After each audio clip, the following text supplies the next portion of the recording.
राष्ट्रवादी काँग्रेस पक्षाचा राष्ट्रवादी काँग्रेस पक्षाचा एकच वादा अजित दादा आगे बढ़ो, अजित दादा आगे बढ़ो।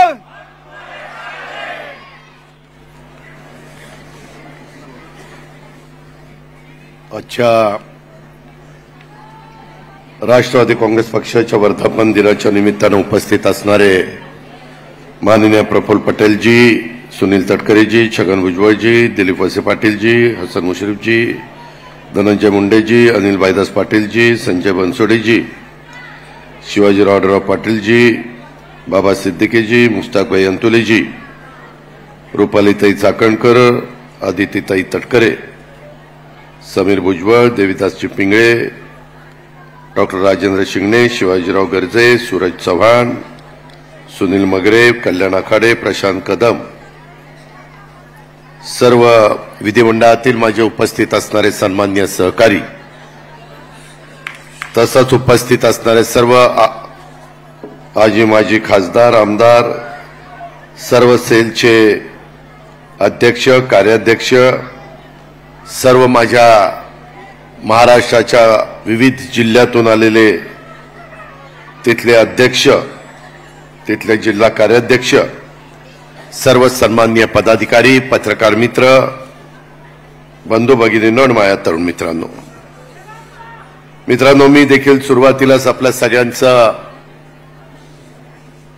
वर्धापन दिनाच्या निमित्तानं स्वागत करतो आणि या राष्ट्रवादी काँग्रेस पक्षाच्या रौप्य महोत्सवी वर्धापन दिनाच्या निमित्तानं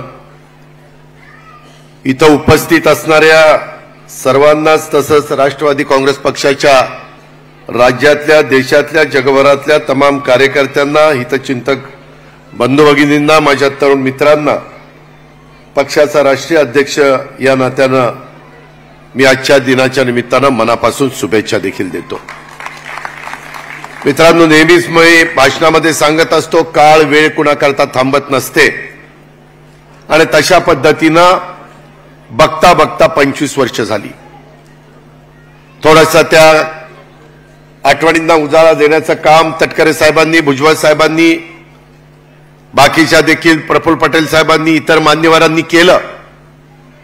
मी आल्यापासून बऱ्याच जणांची भाषणं फार बारकाईनं ऐकत होतो आणि माझ्याही समोर, कारण मी पण त्याच्यातला एक घटक आहे, एक साक्षीदार आहे। मित्रांनो, हे राष्ट्रवादी काँग्रेस पक्षाची स्थापना का झाली? त्यावेळेस एकत्र काँग्रेसमध्ये एक चर्चा सुरू झाली।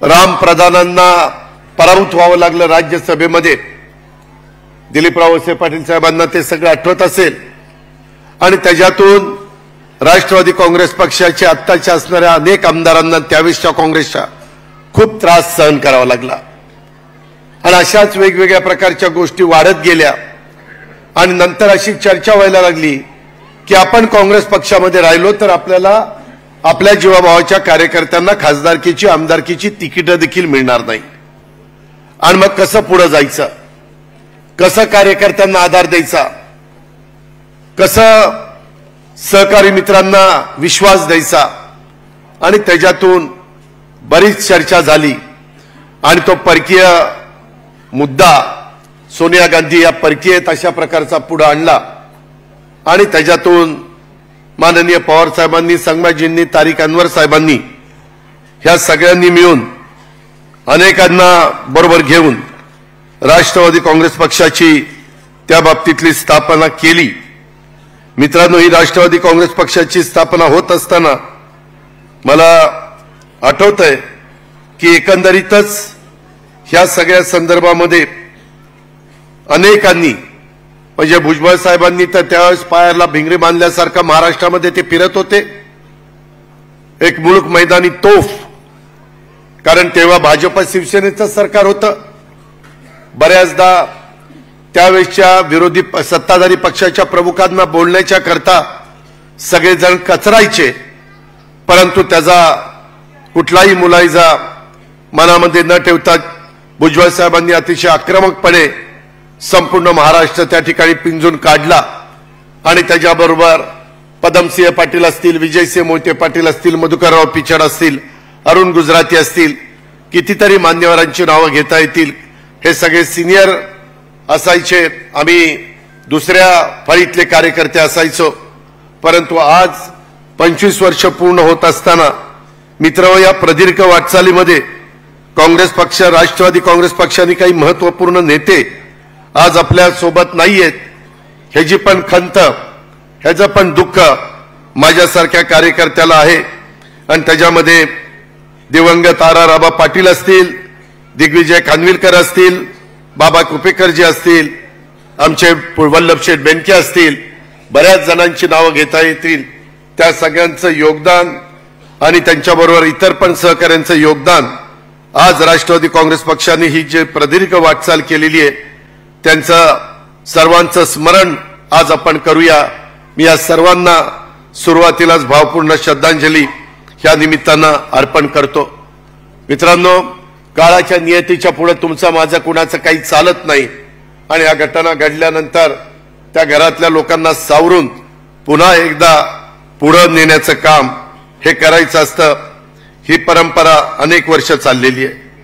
राष्ट्रवादी काँग्रेस पक्षाच्या स्थापनेपासून 24 वर्ष पक्षाचं नेतृत्व करणाऱ्या आदरणीय पवार साहेबांनी देखील पक्षाला दिलेल्या समर्थ नेतृत्वाबद्दल आज पक्षाच्या वतीनं आणि आपल्या सर्वांच्या वतीनं मी त्यांच्या प्रति कृतज्ञता देखील त्या ठिकाणी व्यक्त करतो. एकंदरीतच राष्ट्रवादी काँग्रेस पक्षाच्या स्थापनेमध्ये महत्वपूर्ण भूमिका बजावणारे दिवंगत संगमाजी असतील किंवा इतर पण मान्यवर असतील. माझ्या माहितीप्रमाणे प्रफुल्लभाई आता तारीखांवर निवडून आले म्हणून काल मला सांगितलं. काल तारीखांवर निवडून आले मला दिल्लीमध्ये सांगितलं कोणीतरी, कतियार मधनं. ते आज दुसऱ्या पक्षात आहेत. ठीक आहे, वेगवेगळ्या पद्धतीच्या घटना घडत असतात. तारीख आपल्या संगमाजींचा पण मुलगा हा पण मुख्यमंत्री आहे मेघालयाचा आणि मी आपला सगळ्यांचा फायनान्स मिनिस्टर या नात्याने ज्यावेळेस अर्थ मंत्रालयामध्ये आम्हाला जीएसटी कमिशन ह्याच्याबद्दल बसावं लागतं, जीएसटीच्या वेगवेगळ्या चर्चाच्या संदर्भामध्ये, त्यावेळेस माझी अनेकदा त्यांची भेट होत असते आणि अतिशय मनमिळावू अशा पद्धतीनं गप्पा ते त्या ठिकाणी मारत असतात. परंतु त्याच्यात अनेक नवीन कार्यकर्ते आपण जवळ केले, नवीन कार्यकर्त्यांना संधी दिली. जुने मी आता उल्लेख केला त्याच्यातले काही आपल्याबरोबर राहिलेले नाहीयेत, परंतु इथून पुढच्या काळामध्ये नव्या उमेदीनं आपल्याला सगळ्यांना पुढे त्या ठिकाणी काम करायचं. मित्रांनो, 25 वर्षापूर्वी सोनिया गांधींच्या विदेशी असण्याच्या मुद्द्यावरून काँग्रेस पक्षाची फारकत घेऊन राष्ट्रवादी काँग्रेस पक्षाची स्थापना झाली. खरं मला त्यावेळेस वाटत होतं की ज्या पद्धतीनं हा महाराष्ट्र पिंजून काढण्याचं काम भुजबळ साहेबांनी प्रांताध्यक्ष या नात्याने केलं, इतर मान्यवरांनी केलं आणि त्याच्यातून निश्चितपणे आपल्या जास्त जागा येतील. पण तेव्हा काँग्रेसला नेतृत्व महाराष्ट्रात नसताना पण काँग्रेसच्या 75 जागा आल्या आणि आपल्या फक्त 58 जागा आल्या. आपल्याला वेळ पण कमी मिळाला. त्याच्यामध्ये मुदतपूर्व 6 महिने निवडणुका आधी घेण्याचा निर्णय हा त्यावेळेस मुंडे साहेबांनी, राणे साहेबांनी त्या बाबतीमध्ये घेतला, प्रमोद महाजन साहेबांनी, आणि त्याच्यातनं आपल्याला थोडा अजून वेळ मिळाला असता आणि रेग्युलर निवडणुका झाल्या असत्या तर वेगळं चित्र पाहायला मिळालं असतं. परंतु हे काढून चालत नसतं. असं झालं असतं तर तसं झालं असतं. जे झालं गेलं गंगेला मिळालं आणि ह्याच्यातून महाराष्ट्र, बिहार, गुजरात, अरुणाचल प्रदेश, गोवा, मेघालय अशा अनेक राज्यात आपल्या पक्षाचा विस्तार त्या ठिकाणी झाला आणि अनेक पक्षामध्ये, अनेक राज्यामध्ये आपल्या पक्षाचे उपमुख्यमंत्री झाले, काही ठिकाणी मंत्री झाले, काही ठिकाणी आमदार देखील झाले. हे देखील आपल्याला विसरता येणार नाही. आणि त्याच्यामध्ये भुजबळ साहेबांनी महाराष्ट्रामध्ये पक्ष वाढावा या नात्याने घेतलेले कष्ट आणि त्यांना बाकीच्या सगळ्यांनी दिलेलं मनापासूनचं सहकार्य, त्यामुळं पक्षाचा विस्तार वाढला. पक्ष सर्व दूरपर्यंत आपल्या पोहोचायचं काम त्या ठिकाणी झालं आणि त्याच्यातून आता इथं बसलेले प्रफुल्लभाई असतील, दिलीपराव असतील, आमचे सुनील तटकरे असतील, हसन मुश्रीफ साहेब असतील, या सगळ्यांनीच आपापल्या परीनं योगदान देत हा पक्ष वाढवण्याचं काम केलं. आज नवीन देखील ज्याचा उल्लेख धनंजयने आपल्या भाषणामध्ये केला, 12 वर्षापूर्वी तो पक्षाशी बांधला गेला, जोडला गेला आणि त्यानं देखील त्या काळापासून एक चांगल्या पद्धतीचं काम करून मग आदिती असेल, संजय बनसोडे असतील, आमचे अनिल भाईदास असतील, बऱ्याच जणांचे उल्लेख करता येतील. या सगळ्यांनी आपापल्या परीने प्रयत्न केले, आमदारांनी प्रयत्न केले आणि इथपर्यंत आपण पोहोचलेलो आहे. मित्रांनो, एकंदरीतच काम करत असताना अनेक महत्वाचे निर्णय आपण घेतले. डासबार बंदीचा निर्णय असेल, त्याच्या संदर्भात गुटखा बंदीचा निर्णय असेल, त्याच्यामध्ये आईचं नाव पाल्याच्या नावामध्ये लावण्याच्या संदर्भातला महत्वाचा निर्णय असेल. इथल्या मान्यवरांना आठवत असेल, पहिलं तर आपल्या 33% जागा महिलांना होत्या, परंतु नंतर आपण 50% जागा महिलांना स्थानिक स्वराज्य संस्थांमध्ये देण्याचा एक महत्वाचा निर्णय घेतला आणि त्याची अंमलबजावणी देखील आपण सरकारमध्ये असताना त्या बाबतीमध्ये केली. आपला राष्ट्रवादी काँग्रेस पक्ष हा बळीराजासोबत जोडलेला पक्ष, शेतकऱ्यांचा पक्ष म्हणून खऱ्या अर्थाने तुमच्या माझ्या महाराष्ट्रामध्ये आपल्या पक्षाची ओळख, मग युवक असेल, महिला असेल, आमचे मागासवर्गीय असतील, मुस्लिम असतील, आदिवासी असतील, भटके विमुक्त अशा सर्व समाज घटकांना सोबत आपला पक्ष कायम जोडून राहिलेला आहे. पक्षाने कायमच पक्षाच्या संघटनेमध्ये आणि सरकारमध्ये देखील या सर्व घटकांना प्रतिनिधित्व देण्याचा प्रयत्न केला. 1 वर्ष 11 महिन्यापूर्वी जो निर्णय घेतला तेव्हाही आपल्याला 9 जागा मिळाल्या, परंतु त्याच्यातनं पण समाजातल्या जास्तीत जास्त घटकाला कसं प्रतिनिधित्व देता येईल, वेगवेगळ्या रिजनला कसं प्रतिनिधित्व देता येईल, ह्याचबद्दलचा प्रयत्न राष्ट्रवादी काँग्रेस पक्षाने केला आणि आपल्याला मंत्रिमंडळामध्ये देखील याचं प्रतिबिंब आपल्याला पाहायला मिळाल्याशिवाय राहणार नाही. देशाची राजकीय परिस्थिती नेहमी बदलत असते. आताही ज्या पद्धतीनं लोकसभेच्या निवडणुका झाल्या आणि त्याच्यातनं अनेकांचे अंदाज चुकले, त्यामध्ये खूप काही जण खूप काही सांगत होते. मला बाबा सिद्दीकींनी त्याचा उल्लेख केला. मी असंच कुठेतरी बोलत असताना म्हणून गेलेलो होतो की काय निकाल लागेल ते ब्रह्मदेवालाच माहिती का नाही माहित नाही, इथपर्यंत मी त्या बाबतीमध्ये बोललो. आपण प्रयत्न मित्रांनो केला, परंतु वेगवेगळ्या प्रकारच्या अडचणी होत्या. मागच्या काळामध्ये भाजप शिवसेना युतीच्या 41 जागा आलेल्या होत्या. राहिलेल्या 7 मध्ये एक आपण पुरस्कृत केलेली नवनीत राणाची होती, त्याच्यामध्ये ती पण त्यांच्याकडे गेल्यामुळं ते म्हणले आता ह्या आमच्या पक्षात आलेल्या आहेत, त्याच्यावर ती सोडावी लागली. अशा 42 जागा सोडाव्या लागल्या. राहिलेल्या 6 जागांच्या बद्दल आपल्याला सगळा इतिहास माहिती आहे, त्या खोलात मी जास्त जात नाही. आताही काल वेगवेगळ्या प्रकारच्या बातम्या टीव्हीवर चाललेल्या होत्या. मीडिया देखील आम्हाला विचारत होता, वेगवेगळ्या पद्धतीनं कारण नसताना गैरसमज पसरवण्याचं काम हे काही जण करत होते. खरं तर काल मी स्वतः, प्रफुल्ल पटेल साहेब, सुनील तटकरेजी, छगन भुजबळ साहेब, धनंजय मुंडे, संजय बनसोडे, आम्ही अनेक जण, समीर भुजबळ, आम्ही अनेक जण दिल्लीमध्ये होतो. आम्ही सगळेजण सकाळपासून एकत्रपणे चर्चा करायचो. 2 दिवस आमचे तिथं गेले. 1 दिवसाचं पूर्णपणे आम्ही पोचल्यापासून प्रफुल्लबाईंच्या घरीच आम्ही होतो आणि तिथं उशिरापर्यंत जेवण होऊन झोपायला जाईपर्यंत आम्ही सगळे एकत्र होतो. दुसऱ्या दिवशी सकाळी सुनील तटकरेंनी सांगितलं की माझ्याकडे ब्रेकफास्टला या. तिथपासून दुपारच्या जेवणाच्या पर्यंत संध्याकाळी पार्टी आपल्या दिल्लीच्या कार्यालयामध्ये जाईपर्यंत आम्ही सगळेजण एकत्र होतो. कुठेही काही मतभेद नाही, काही नाही, ज्याचा उल्लेख तटकरे साहेबांनी आपल्या भाषणामध्ये केला. मित्रांनो, कारण नसताना कधी कधी मीडियाची जर आपण फार संवाद साधण्याचा प्रयत्न केला तर त्याच्यातूनही त्या बातमीमधनं काही गैरसमज पसरवण्याचा प्रयत्न केला जातो.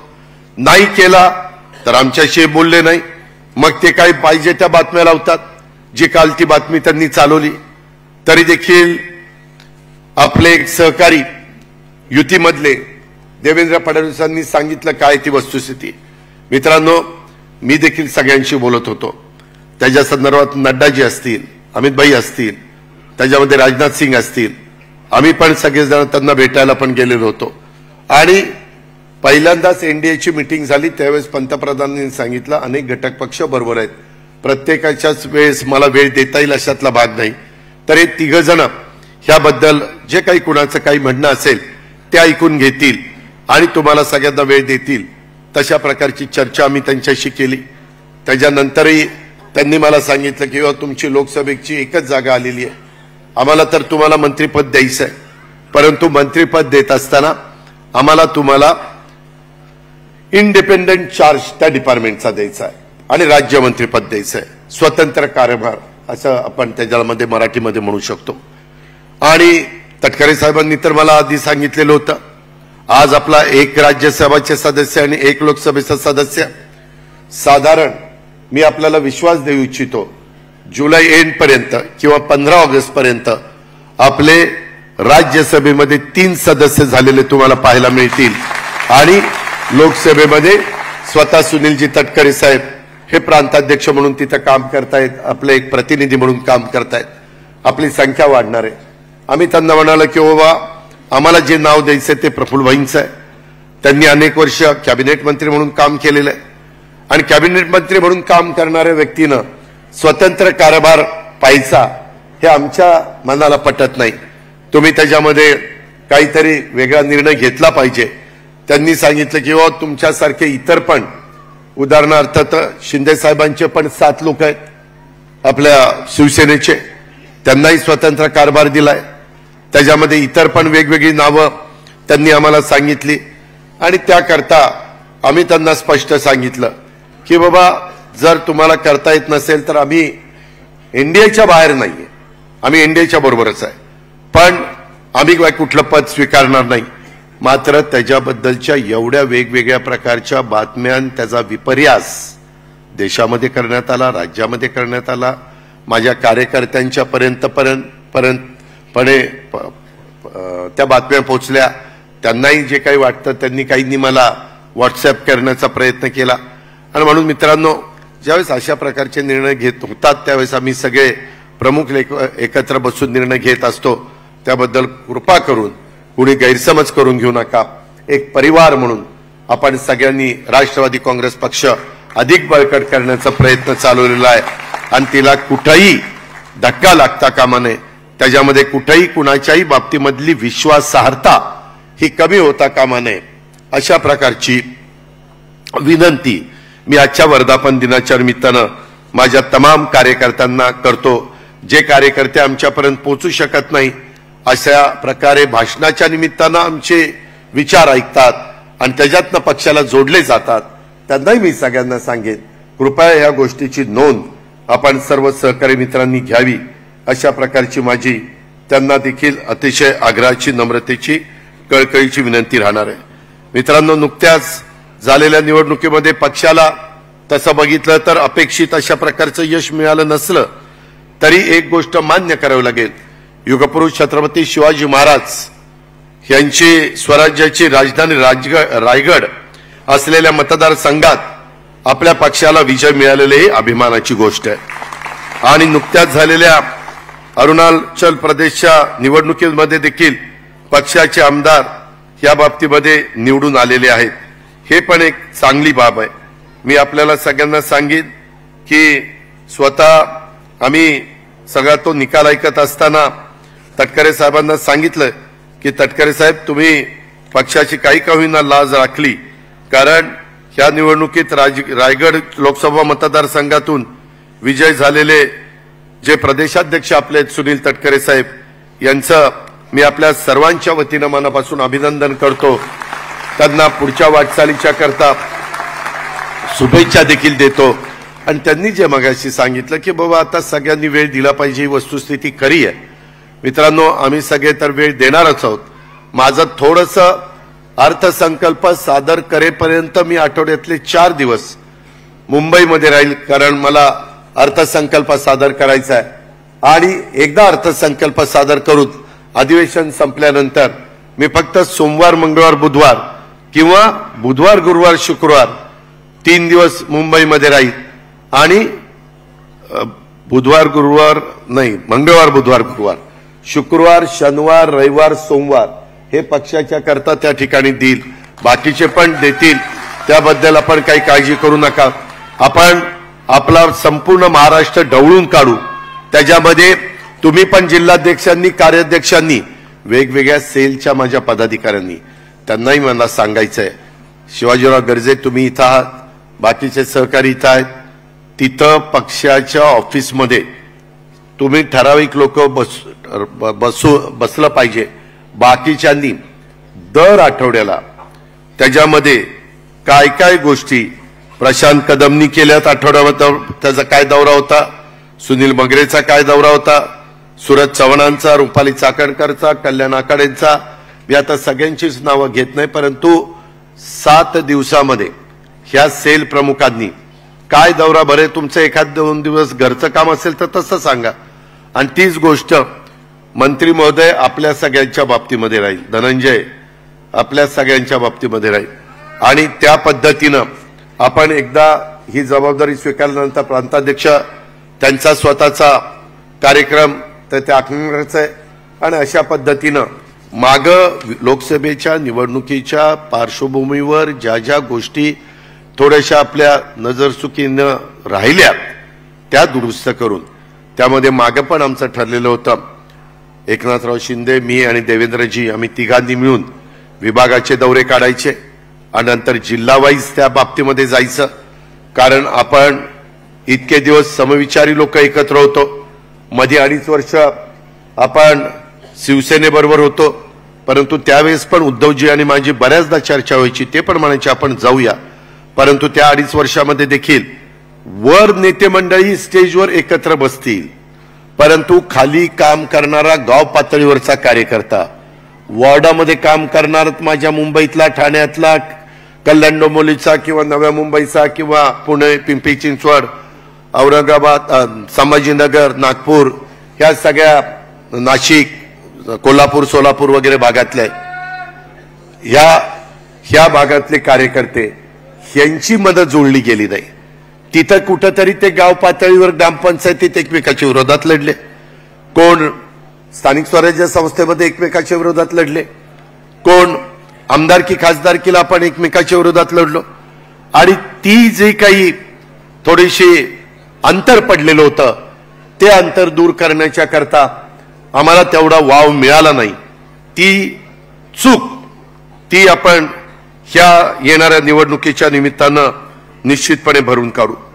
मित्रांनो, एकंदरीतच मला आपल्याला सगळ्यांना सांगायचंय, इथं छत्रपती शिवाजी महाराजांना, महात्मा फुल्यांना, सावित्रीबाई फुल्यांना, राजर्षी शाहू महाराजांना, बाबासाहेबांना सगळ्यांना अभिवादन केलं. मी पुन्हा सांगतो, प्रत्येक वेळेस सांगतोय, जरी आपण महायुतीमध्ये असलो तरी शिवशाहू फुले आंबेडकरांची विचारधारा आपण कुठेही सोडलेली नाही. हे मी ज्यांच्या बरोबर आम्ही सरकारमध्ये आहोत त्यांच्या वरिष्ठांना देखील, प्रफुल्लभाई सुनील तटकरे तुम्हाला आठवत असेल, आपणच तिथं त्यांच्याशी बोललो, त्यांनी सांगितलं की ठीक आहे, ती तुमची विचारधारा आहे, आमचं काही म्हणणं नाही. अशा पद्धतीनं आपण मनामध्ये कुठलाही किंतु कारण नसताना वेगवेगळ्या पद्धतीनं आपले विरोधक, समोरचे लोक चुकीच्या पद्धतीनं नरेटिव्ह हा सेट करण्याचा प्रयत्न करतात, जो या निवडणुकीच्या निमित्तानं झाला. त्याच्यामध्ये संविधानाच्या बद्दल मी तर जाहीरपणे सांगत होतो, जोपर्यंत चंद्र सूर्य अस्तित्वात आहे तोपर्यंत घटनेचे शिल्पकार डॉक्टर बाबासाहेब आंबेडकरांचं संविधान कोणच मायेचा लाल बदलू शकत नाही.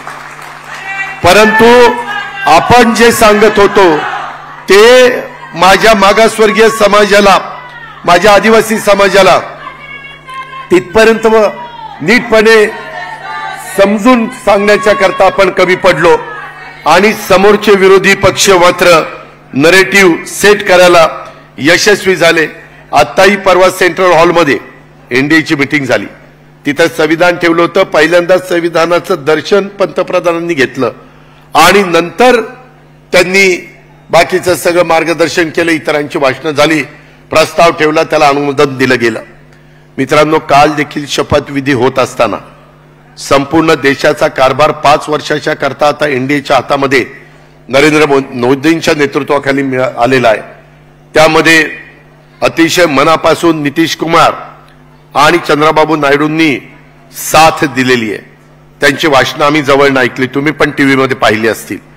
त्यांनी सांगितलं की काही झालं तरी सरकार 5 वर्ष टिकवायचं आहे. समोरची लोक कारण नसताना काही ना काही पुन्हा नरेटिव्ह त्या ठिकाणी सेट करण्याचा प्रयत्न करतील. नाही, आता एवढं अधिवेशन झालं की जाणार, त्याच्याशिवाय आपले कार्यकर्ते टिकवता येत नाही. आणि कार्यकर्ते टिकवावेत म्हणून अशा पद्धतीनं ते सांगायला मागं पुढं बघणार नाही. उलट आता 284 एनडीए आहे. तुम्ही बघा, थोडे दिवसामध्ये तो आकडा अधिवेशनाच्या काळामध्ये किंवा त्याच्यानंतर 300च्या पुढे देखील गेलेला तुम्ही सगळेजण पाहाल. त्याच्यामुळे तुम्ही त्या बाबतीमध्ये कुठली शंका कुशंका मनामध्ये कार्यकर्त्यांनो बाळगू नका. ह्यामध्ये माझा आदिवासी समाज बाजूला गेला, माझा मागासवर्गीय समाज बाजूला गेला. मला इथं काम करणाऱ्या सगळ्या कार्यकर्त्यांना सांगायचं आजच्या वर्धापन दिनाच्या निमित्तानं की उलट यंदाचं वर्ष मला वाटतं संविधान वर्ष म्हणून 75वं असं साजरं करण्याचं स्वतः एनडीए सरकारने ठरवलेलं आहे. त्याच्यामुळं काही करून बाबा मतं कशी आपल्याला मिळवायची हा समोरच्यांचा प्रयत्न आहे. मित्रांनो, सीएच्या बद्दल माझ्या मुस्लिम समाजामध्ये देखील अशाच पद्धतीनं काही सांगितलं गेलं. बाहेर असणारे अल्पसंख्याक आपले त्यांना आपल्या देशामध्ये आणण्याच्या करता काही कायदा केला गेला, परंतु सांगण्यात आलं की आता इथनं बाकीच्यांना बाहेर काढलं जाणार आहे. वाटेल ते सांगतात, रेटून सांगतात, खोटं बोलतात, परंतु ते पटवण्याचा प्रयत्न करतात. आणि आपलं खरं असताना आपण पटवण्याच्या बाबतीमध्ये कमी पडलो, माझ्यासहित सगळे. मी तर सुरुवातीला सांगितलं की यंदाचा जे काही अपयश आहे त्याची संपूर्ण जबाबदारी राष्ट्रवादी काँग्रेस पक्षाचा अध्यक्ष या नात्याने मी स्वतः स्वीकारलेली आहे. त्याच्यामध्ये मला कुणालाही दोष द्यायचा नाही. शेवटी जे जे घटक पक्ष आपल्यापासून बाजूला गेले त्यांना पुन्हा आपलंसं कसं करता येईल त्याचा उल्लेख अनेक माझ्या आधीच्या वक्त्यांनी आपल्या आपल्या भाषणामध्ये केला. आणि तशा पद्धतीनं आपल्याला आखणी करून पुढे त्या बाबतीमध्ये जावं लागणार आहे. मित्रांनो, जरी आपल्या जागा ह्या कमी निवडून आलेल्या असल्या म्हणजे एनडीएच्या, तरी मी आपल्याला सगळ्यांना सांगू इच्छितो की आपल्या 17 जागा निवडून आल्या. 9 भाजपच्या, 7 शिवसेनेच्या, 1 आपली. त्यांच्या जवळपास 31 जागा विशाल पाटलांची जर धरली तर त्यांच्या आलेल्या आहेत. 13, 9, 8 अधिक 1. पण तुम्हाला माहिती आहे बरेच जण तुम्ही मतं किती टक्के पडलीत महाविकास आघाडीला, ते इंडी वगैरे काय असेल ते, त्यांना महाराष्ट्रामध्ये 43.90% मतं पडली. किती? 43.90%. आणि आपल्याला 43.30% मतं पडली. फक्त अर्धा टक्क्याचा फरक आहे. अर्ध्या टक्क्यामध्ये हा चमत्कार सगळा झाला. आणि त्यावेळेस एवढे सगळे घटक जीवाभावाचे सहकारी जे अनेक वर्ष आम्हाला सगळ्यांना राजकीय जीवनामध्ये साथ देत आलेले आहेत ते देखील थोडेसे बाजूला गेल्यामुळं ही सगळा फटका. आणि त्याच्यामध्ये आरक्षणाचा पण काही भागामध्ये काही ना काही कुणाकुणाची भाषणं कशी झाली काय झाली त्या खोलामध्ये मी जात नाही, परंतु तेही तुम्हाला सगळ्यांच्या लक्षामध्ये आलेलं असेल. त्यामुळं ह्या सगळ्याच्या बाबतीमध्ये आम्ही 2 दिवस सगळेजण, मी मागाशी नावं घेतली ते प्रमुख होतोच, परंतु एकनाथराव आणि देवेंद्रजी पण दिल्लीमध्ये होते. एकदा प्रफुल्लबाईंच्या घरी आम्ही सगळे एकत्र बसून ह्याबद्दलची चर्चा केली, पुढं कसं जायचं, काय करायचं, कुणी कशी पावलं उचलायची. आणि दुसऱ्या दिवशी तटकरीजी तुमच्याकडे आपण बसलेलो होतो, तिथेही देवेंद्रजी आणि एकनाथराव आम्ही सगळे बसलेलो होतो. सांगायचं तात्पर्य, आम्ही सगळ्यांनी ही गोष्ट अतिशय गांभीर्याने घेतलेली आहे. आपण काळजी करू नका. पण काही जण जाणीवपूर्वक वेगवेगळ्या प्रकारच्या बातम्या पेरल्या जात आहेत की इथं असं होणार आहे, इथं आता हे अमक्याकडे येणार आहे, हे तमक्याकडे येणार आहे. मी परवाच सगळ्या आपल्या आमदारांची बैठक घेतली. आमदारांनी काय सांगितलं ते तटकरे साहेबांनी सांगितलेलं आहे. कारण नसताना कार्यकर्त्यांच्या मनामध्ये संभ्रमावस्था निर्माण करण्याचं काम चाललेलं आहे. आपण पण आपली तयारी अतिशय व्यवस्थितपणे सर्व प्रकारे त्या बाबतीमध्ये करायला सुरुवात केलेली आहे. मगाशी बाबा सिद्दीकींनी सांगितलेलं आहे, हे आम्हाला 100% पटलेलं आहे की सोशल मीडियाकडे पण दुर्लक्ष करून चालत नाही. त्याच्यामध्ये सोशल मीडियाच्याही बाबतीमध्ये सुरुवातीपासून आपण गेल्या काही वर्षामध्ये केलेलं काम आणि उद्याच्या काळामध्ये आपण करणार असणारं काम, तिथं केंद्रामध्ये आपल्या विचाराचं सरकार असल्यामुळं आज जसं चंद्रबाबू नायडू आणि नितीश कुमारांनी बिहार आणि आंध्र प्रदेश करता काही गोष्टी त्यांच्याकडनं मंजूर करून घेतलेल्या आहेत किंवा त्यांची चर्चा होऊन त्या दोन्ही राज्यांच्या संदर्भामध्ये काही महत्त्वाच्या गोष्टी उद्याच्या काळामध्ये होणार आहेत. आपल्यालाही भुजबळ साहेबांनी मगाशी सांगितलं तसे मोठे मोठे प्रकल्प. मित्रांनो, मी राज्याचा जवळपास 7-8 वर्ष आतापर्यंत अर्थमंत्री राहिलेलो आहे आणि त्याच्यावर एकंदरीत आपली आवक किती आहे, आपली जावक किती आहे, खर्च किती आहे, प्रशासनावर किती आहे, पेन्शन पगारावर किती आहे, ह्या सगळ्या गोष्टी आमच्या तोंडपाठ आहेत. त्याच्यामध्ये इथं दिलीपरावांनी पण 1 वर्ष अर्थ विभाग सांभाळलाय, तटकरे साहेबांनी पण 1 वर्ष अर्थ विभाग सांभाळलेला आहे. त्याच्यामुळे आम्हालाही काही नवीन नाहीये. पण आपल्याला उद्याच्या काळामध्ये अर्थसंकल्पात आपण काही सूचना केलेल्या आहेत, त्याचाही निश्चितपणे आपण विचार करतोय. ते उद्याच्याला बजेट पेश झाल्यानंतर तुम्हाला सगळ्यांना पाहायला मिळेल.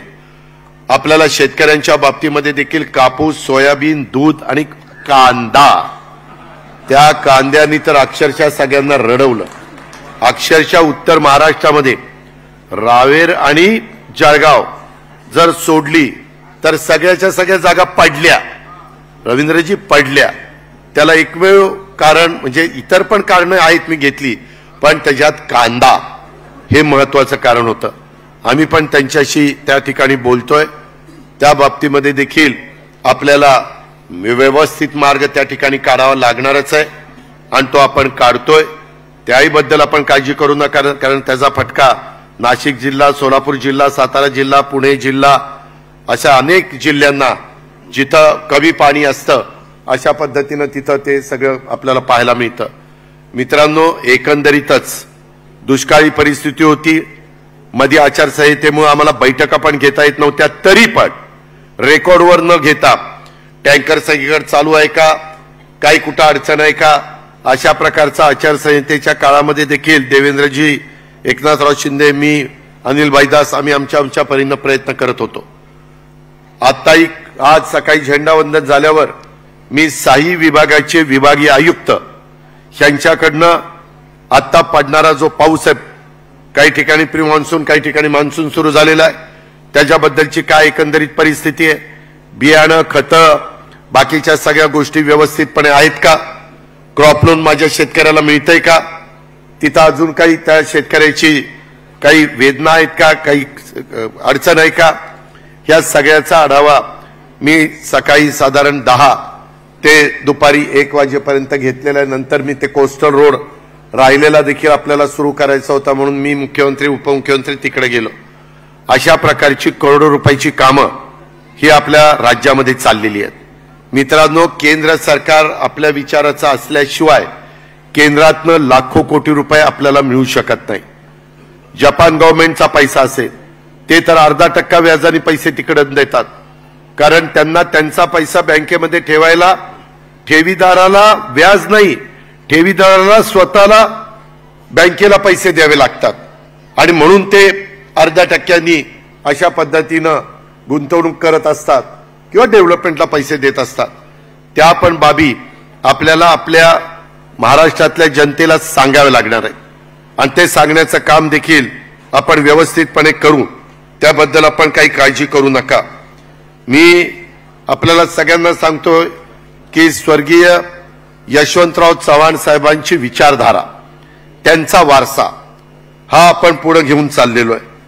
आज मी चव्हाण साहेबांना पण या निमित्तानं वंदन करतो, परंतु एकंदरीतच आपल्याला पुढच्या वाटचालीच्या संदर्भामध्ये काम करत असताना एक गोष्ट प्रकर्षाने लक्षामध्ये घेतली पाहिजे की आज आपल्या देशामध्ये राष्ट्रीय लोकशाही आघाडी प्रणित पंतप्रधान नरेंद्र मोदी यांच्या नेतृत्वाखालचं सरकार स्थापन झालेलं आहे. आता 9-10 महिन्यापूर्वी आपण सर्वांनी 11 महिन्यापूर्वी, 9-10 म्हणण्यापेक्षा जी काही राजकीय भूमिका घेतलेली होती तेव्हा आपण हेच म्हटलेलं होतं की देशाच्या लोकांचा पंतप्रधान हे मोदी साहेब आहेत, त्यांच्या नेतृत्वावर देशाचा विश्वास आहे। काही राज्यांमध्ये मात्र फटका बसलाय, ही गोष्ट खरी आहे। पण आपण एक गोष्ट लक्षामध्ये घ्या, वेगवेगळ्या ओरिसामधलं चित्र वेगळं आहे, आंध्र प्रदेशमधलं चित्र वेगळं आहे, दिल्लीमध्ये मी खोटं नाही सांगत, आम्हाला वाटत होतं दिल्लीत तर ज्या पद्धतीनं तिथं ऍक्शन घेतल्या गेल्यात त्याच्यातनं एकही जागा येईल का नाही, 7 जागा दिल्लीमध्ये भारतीय जनता पक्षाच्या त्या ठिकाणी आलेल्या आहेत। अशा पद्धतीनं त्या भागातला माणूस हा वेगवेगळ्या प्रकारचा विचार करणारा आहे। आणि आम्हाला एनडीएच्या मीटिंगमध्ये आणि मध्ये प्रचाराच्या निमित्तानं देखील नरेंद्र मोदी साहेबांच्या बरोबर ज्यावेळेस आम्ही बसायचो आणि चर्चा करायचो त्यावेळेस त्यांनी सांगितलं की सुरुवातीच्या 100 दिवसामध्ये देखील 100 दिवसातच उद्याच्या काळातला एकंदरीत काय रोडमॅप असला पाहिजे, काय साधारण कुठल्या रस्त्यानी आपण पुढे जाणार आहोत, ह्या पद्धतीचे निर्णय एनडीएचं सरकार घेणार आहे। त्याबद्दल आपल्याला सगळ्यांना पाहायला मिळेल। त्यांचं आता खातेवाटप झाल्यानंतर अर्थसंकल्प पण सादर होईल, ते पण आपण सगळ्यांनी लक्षामध्ये घ्यावं आणि तशा पद्धतीनं आपली सगळ्यांची वाटचाल ही राहणार आहे, हे पण तुम्ही सगळ्यांनी ध्यानामध्ये घेतलं पाहिजे। मित्रांनो, एकंदरीतच मगाशी फार विस्तृत थोडंच बोलले, परंतु बाबा सिद्दीकींनी खूप चांगलं सांगितलं की नितीश कुमार आणि चंद्रबाबू नायडू यांच्या अनुक्रमे बिहार आणि असणारा आंध्र प्रदेश हे भाजपसोबत जाऊन सुद्धा त्यांच्या राज्यात त्यांना यश मिळालं, याचं प्रमुख कारण त्यांच्या राज्यातला मागासवर्गीय आणि मुस्लिम मतदार हे तिथं ह्यांच्या तिघांच्या बरोबरच राहिले आणि त्याच्यामुळे तिथं पासवान पण काल मला भेटलेला होता, काल त्याची शपथविधी पण झाला। त्याची आई माझ्या शेजारीच बसलेली होती, मी आणि एकनाथराव आणि अशा आम्ही बसलेलो होतो तिथं एनडीएचे घटक म्हणून। त्यावेळेस आमची जी काही चर्चा झाली त्यांनी पण सांगितलं की आम्ही एक कुठेही अंतर पडून दिलं नाही। तशा प्रकारे आपल्याला किमान आता उद्याच्या येणाऱ्या विधानसभेच्या निवडणुकीच्या निमित्तानं आपल्यातनं जो आपला घटक थोडासा दूर गेलेला आहे, जो काही समाज आपल्यापासून थोडासा अंतर त्यांनी ठेवलेलं आहे, ते अंतर आपल्याला कमी करावंच लागेल।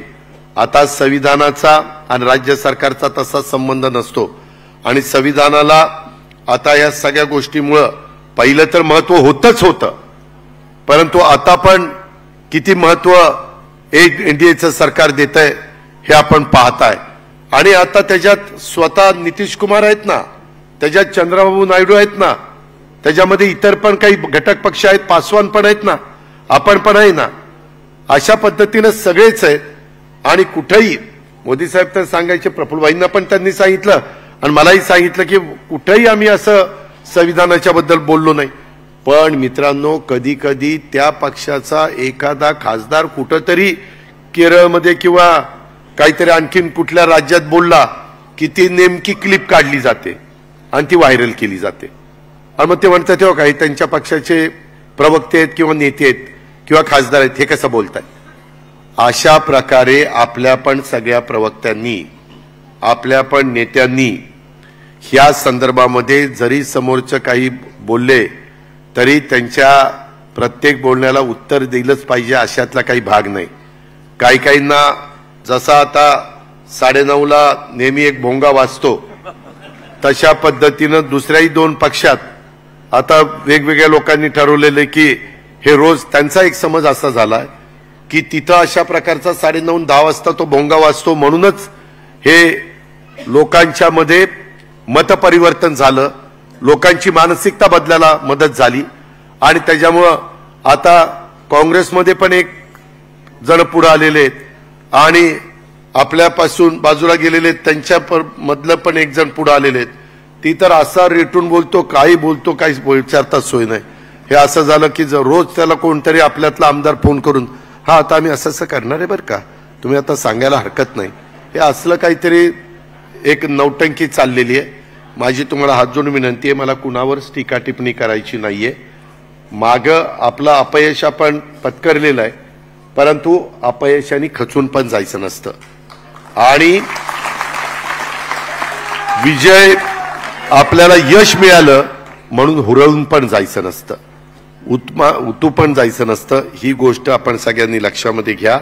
अनेक चढ उतार गेल्या 25 वर्षाच्या राजकीय जीवनामध्ये आपण सगळ्यांनी पाहिलेले, सगळेजण त्याचे साक्षीदार आहेत. पुन्हा नव्या उमेदीनं नव्या जोमानी आपण सगळेजण त्या ठिकाणी कामाला लागूया. आणि कामाला लागत असताना राष्ट्रवादी काँग्रेस पक्ष आणि राष्ट्रवादी काँग्रेस पक्षाबरोबर आपले महायुतीचे घटक ह्याच्यामध्ये पण आपल्या वागण्यानी, आपल्या बोलण्यानी, आपल्या कुठल्या कृतीनं अंतर पडणार नाही याबद्दलची खबरदारी ही पण आपल्या प्रत्येकाला त्या ठिकाणी घ्यावी लागेल. काही प्रवक्त्यांना जर काही अतिशय तातडीनं काही बोलावंसं वाटलं तर त्यांनी तटकरे साहेबांना आम्हाला कुणाला संपर्क साधावा आणि त्या पद्धतीनं विचारून घ्यावं की हे करावं का नाही करावं. त्याबद्दल आम्ही योग्य तो मार्गदर्शन त्या बाबतीमध्ये करू. आदिवासी भागामध्ये देखील जसं मगाशी काहींनी सांगितलं की मुस्लिम समाजाला पण यंदाच्या वर्षी मी बराच निधी दिला, अल्पसंख्याक विभागाला, मौलाना आझाद महामंडळाला देखील 1000 कोटी रुपये भागभांडवल आपण वाढवलं. त्याचबरोबर आदिवासी इथं आता आमचे नरहरी जिरवळ प्रदेशात आहेत, बाबा आत्रामचं ऑपरेशन झालंय, परंतु नितीन पवार, दौलत दरोडा, किरण लामटे डॉक्टर इथं आहेत. त्यांना सगळ्यांना विचारा सगळ्या आदिवासी भागामध्ये किती मोठ्या प्रमाणावर निधी त्या ठिकाणी दिला. तुम्हाला आश्चर्य वाटेल, तुमचा विश्वास बसणार नाही. नितीन कुठे? नितीनला विचारा. जवळपास 1,000 कोटी रुपये एकेकाच्या मतदारसंघामध्ये, म्हणजे हॅमचे रस्ते, एन्युटीचे रस्ते वगैरे सगळं धरून त्या ठिकाणी दिलेले. कुठेही निधीची कमतरता ही आपण कुणाच्या बाबतीमध्ये कमी पडून दिलेली नाही.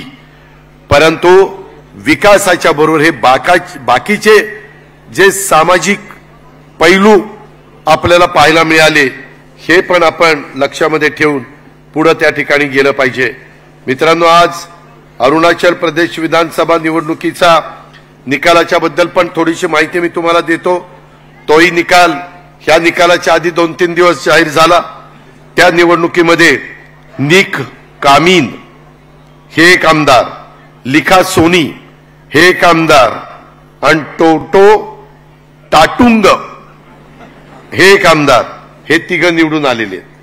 आणि एक जण 2 मतांनी पडला, एक जण 200 मतांनी पडला आणि बाकीचे जसं तटकरेजी म्हणाले कितीतरी जण सेकंडला त्या बाबतीमध्ये आले. हे तिन्ही विजयी झालेले जे उमेदवार आहेत त्यात आणि 10.43% मतं आपल्याला अरुणाचल प्रदेशमध्ये तिथल्या राज्यामध्ये राष्ट्रवादी काँग्रेस पक्षाने घेतलेली आहेत. त्यामध्ये ह्या तिन्ही विजयी उमेदवारांचं मी अभिनंदन केलेलंच आहे, ट्विट केलेलंच आहे, प्रफुल्लभाईंनी पण केलेलं आहे. परंतु आजच्या या वर्धापन दिनाच्या निमित्तानं आपल्या सर्वांच्या वतीनं पक्षाचा राष्ट्रीय अध्यक्ष या नात्यानं यांचं मनापासून अभिनंदन करतो. त्यांच्या पुढच्या वाटचालीच्या करता शुभेच्छा त्या ठिकाणी देतो.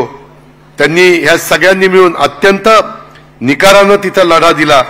यशाने त्यांना थोडक्यात हुलकावणी दिली हे पण आपण सगळ्यांनी लक्षामध्ये घेतलं पाहिजे. आणि त्याच्यामुळे ज्याचा उल्लेख तटकरेंनी केला की मागं आपण सगळेजण एकत्र असतानाच आपला राष्ट्रीय पक्ष म्हणून जो दर्जा आपला काढून घेण्यात आला तो पुन्हा आपण सगळ्यांनी प्रयत्न केला तर यंदा पुढच्या वर्धापन दिनाच्या निमित्तानं तो आपल्याला मिळवायला देखील आपण यशस्वी होऊ शकू. त्याकरता देखील आपल्याला सगळ्यांना राष्ट्रवादी काँग्रेस पक्ष हा राष्ट्रीय पक्ष हे अरुणाचल प्रदेशच्या मिळालेल्या यशानं पुन्हा एकदा सिद्ध झालेलं आहे. आणि त्याच्यात इतर पण काही राज्यामध्ये आपल्याला तशा प्रकारचं काम त्या बाबतीमध्ये करायचंय हे पण आपण सगळ्यांनी लक्षामध्ये ठेवलं पाहिजे. मी पुन्हा आपल्याला सगळ्यांना सांगेन, शिवशाहू फुले आंबेडकर ही राष्ट्रवादी काँग्रेस पक्षाची विचारधारा होती, आजही ती विचारधारा आहे आणि यापुढे देखील ती विचारधारा राहील. यात कोणी शंका घेण्याचं अजिबात कारण नाही. राष्ट्रवादी काँग्रेस पक्ष हा देशाच्या आणि राज्याच्या विकासाचा विचार करून एनडीए मध्ये आपण सामील झालेलो आहे. देशाचा आणि राज्याचा विकास हा जरी महत्वाचा असला तरी शिवशाहू फुले आंबेडकर हा देशाच्या लोकशाहीचा आत्मा आहे, तसाच तो राष्ट्रवादी काँग्रेस पक्षाचा देखील आत्मा आहे. आत्म्याशिवाय कोणी जिवंत राहू शकत नाही. आणि त्यामुळं शिवशाहू फुले आंबेडकर विचारधारा कदापि आपला पक्ष सोडणार नाही, हे आपल्या पक्षाच्या रौप्य महोत्सव वर्धापन दिनाच्या निमित्तानं देशातल्या जनतेला देखील, माझ्या राज्यातल्या जनतेला देखील आणि माझ्या सगळ्या देशातल्या राज्यातल्या कार्यकर्त्यांना, नेत्यांना आणि सहकाऱ्यांना देखील मी आवर्जून या निमित्तानं सांगू इच्छितो.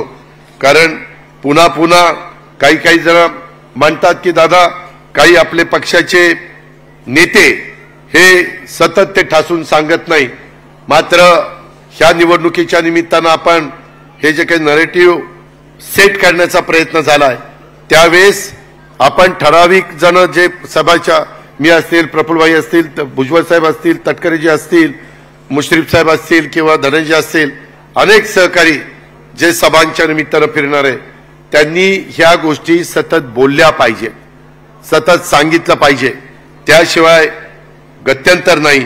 म्हणून त्याच्याही बद्दलची नोंद आपण सगळ्यांनी घ्यावी. आपण राष्ट्रीय युवकांचा अध्यक्ष म्हणून कालच धीरज शर्मा यांना आपण पत्र दिलेलं आहे. काल मी, तटकरे साहेब, स्वतः प्रफुल्लभाई, धनंजय, संजय बनसोडे आम्ही सगळेजण तिथं होतो.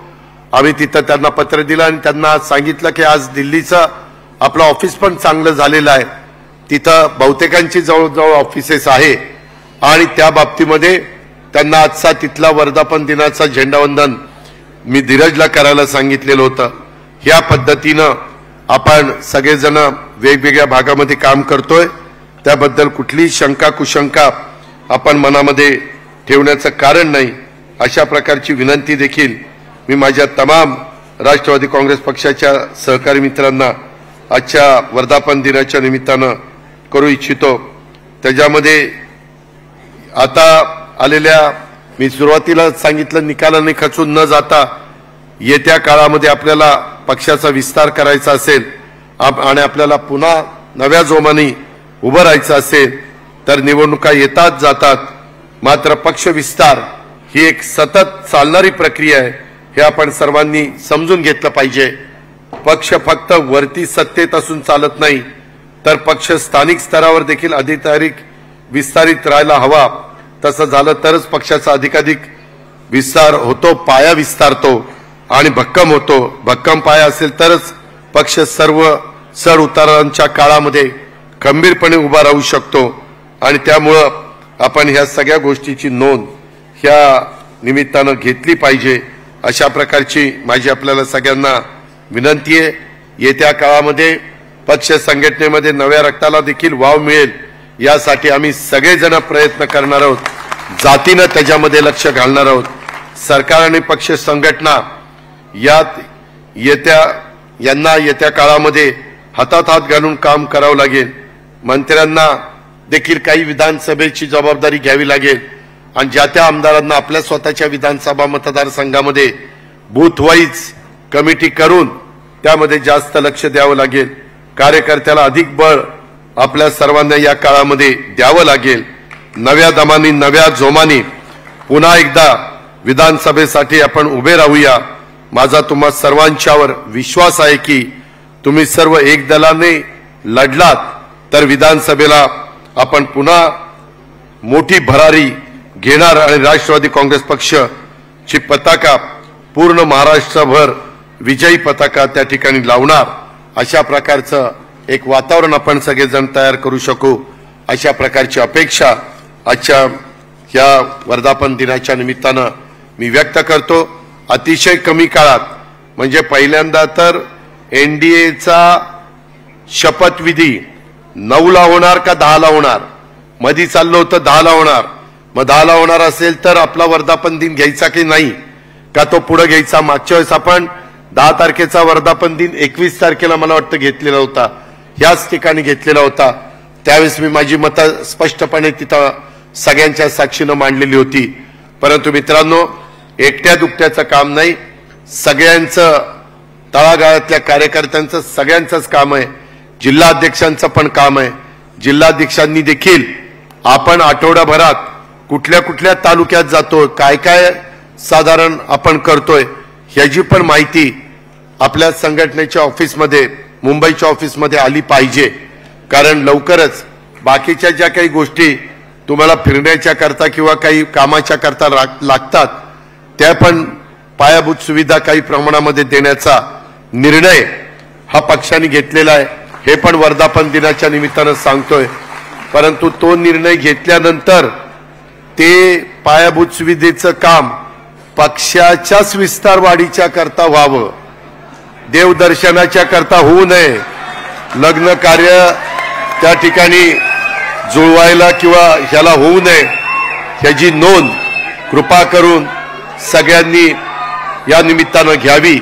आणि अतिशय कमी वेळामध्ये सुनील तटकरे, समीर भुजबळ आणि सगळ्या राष्ट्रवादी काँग्रेस पक्षाच्या जीवाभावाच्या कार्यकर्त्यांनी ह्या वर्धापन दिनाचा हा जो काही मेळावा इथं आयोजित केला आणि आपण प्रचंड संख्येने तो उपस्थित राहिला त्याबद्दल त्यांनाही दोघांना आणि त्यांच्या सगळ्या सहकाऱ्यांना मी धन्यवाद देतो. आपण पण मोठ्या संख्येने आल्याबद्दल आपल्यालाही धन्यवाद देतो आणि आपल्या सगळ्यांची रजा घेतो. जय हिंद, जय महाराष्ट्र. धन्यवाद दादा. सर्वांनी जाग्यावर उभं राहायचंय. राष्ट्रगीतांनी आपल्याला समारोप करायचंय. सर्वांनी जाग्यावरती उभं राहायचंय. सर्वांना विनंती आहे की राष्ट्रगीतांनी समारोप होणार आहे, त्यामुळं आपण आपल्या जागेवरती उभं राहायचंय. आज आपण या कार्यक्रमाला आलात त्याबद्दल आपल्या सर्वांचे आभार. मी सावधान, राष्ट्रगीत शुरू करेंगे.